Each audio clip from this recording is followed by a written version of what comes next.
How many of these common mistakes are you still making when doing street photography? I made every single one of them when I started, and to be honest, a few stuck around longer than they should have. These are the things that quietly hold you back. In this video, I'll break them down so you can stop repeating them, and hopefully become a better street photographer. Alright, so let's talk about it.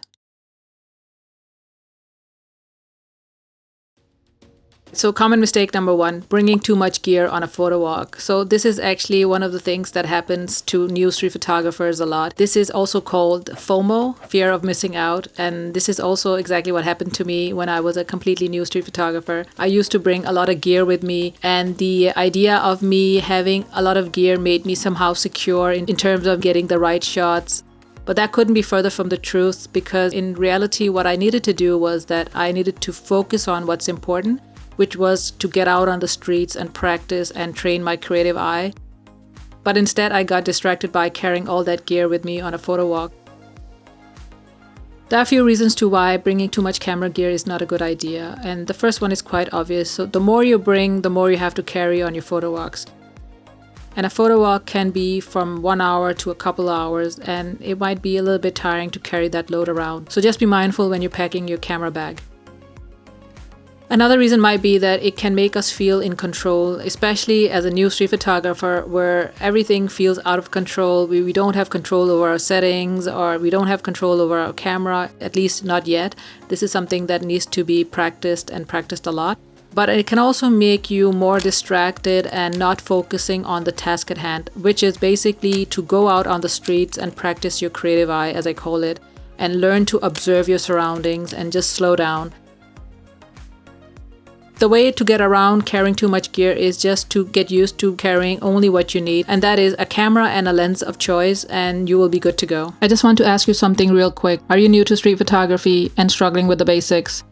Getting started can feel overwhelming. It definitely was for me when I started street photography over 9 years ago. I struggled with camera settings, figuring out how to shoot, and getting past the fear of being out there on the streets. I believe it's not just about talent or confidence, it's about curiosity. That's why I created a 60-minute street photography essentials mini course, a simple, focused guide that gives you the essentials you need to start shooting without overcomplicating things. If any of this resonates with you, this mini course might be for you. Use the link below to access it on my website. Alright, let's get back to the video. Common mistake number 2 is not sticking to one focal length at a time. And sometimes we are in such a rush to add more lenses and more focal lengths to our street kit that we actually forget to really understand our gear and the gear that we already have. An example from my own journey is that I had a 24mm pancake lens on my crop sensor camera, and that is roughly a 35mm equivalent. And I had that lens and I practiced with that lens for exclusively 3 years, and I learned all my street photography with that one focal length. And it gave me a lot of benefits in terms of I really learned to compose my photos, because I had to get creative at times. There are certain things you can do with a 35mm. It's quite wide to capture a lot of the scene, but sometimes I had to get closer to get to my subjects. So I really learned a lot about understanding what the different focal lengths are capable of, what kind of photographs you can produce and make with those different focal lengths. So my point here is that try to stick with one focal length until you really understand that focal length's limitations and possibilities. Common mistake number 3 is not shooting in all types of weather. I think we all have our favorite season that we like to go out and do street photography. I certainly have. I love doing night street photography, and I've been doing that for years until I recently switched it up to day street photography. But try to go out and practice in different kinds of weather and different weather conditions, because each weather condition provides a different set of challenges, and it's also a great way to learn and really grow as a street photographer. Because catching a reflection in the dead of night when it's raining is not that easy, and you might also find your new favorite weather condition or season. Common mistake number 4, same old, the same old ideas, themes, and location. This is what I call staying within comfort zone, something that is familiar and nice and also tend not to push us too much.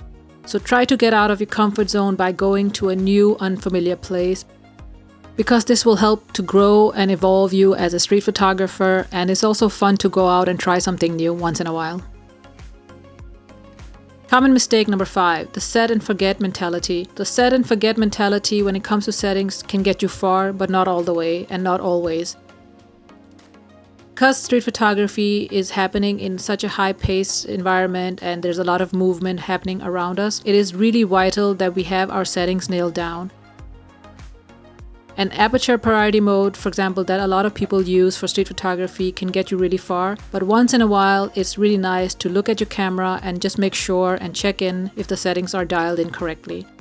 This happens to me a few times where I just put my camera in aperture priority mode, but I didn't account for the weather conditions because the light was shifting. So it's very important that you look at your settings from time to time and make sure that your settings are dialed in correctly. Who wants to come home and find your photos to be all blurry and out of focus? Common mistake number 6 is forgetting to charge your batteries. This is such a rookie mistake that I made myself so many times. What I do now is when I come home from a photo walk, I charge my camera's battery right away. I made it a habit, so next time I go out, I don't have to wonder if my battery on my camera is charged or not.